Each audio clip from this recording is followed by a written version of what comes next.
Okay kami ni Keith. Bakit? Ewan ko. Kasi for me talaga parang hindi siya seryoso sa akin. Na-feel ko na may times na serious siya. Pero for example, pag pinakitaan ko siya na parang ayaw ko, hahanap siya ng iba. The entire week na nag-confess siya sa akin, parang super close na.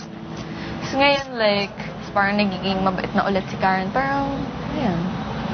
Pero ano, okay lang sa akin kung sila ni Karen magkatuluyan. Hindi naman ako naghahanap ng boyfriend.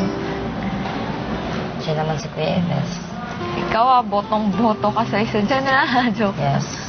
Sabi niya na nasasalisan si Myrtle kung bakit gusto ka nang umalis. Kasi kung doon ka lang man daw magiging masaya kay Kuya Kit, ayaw na daw yung makaabala sa inyong dalawa. Drama ni Yves, suntukin mo yan mamaya eh. And speaking of Yves, Kain na. aray! Hi, let's go. Tinawag ko kayo, tapos iwan niyo ako dito. Misa kasi dyan, porket may team lang ako, di na ako napansin. Ano? Sa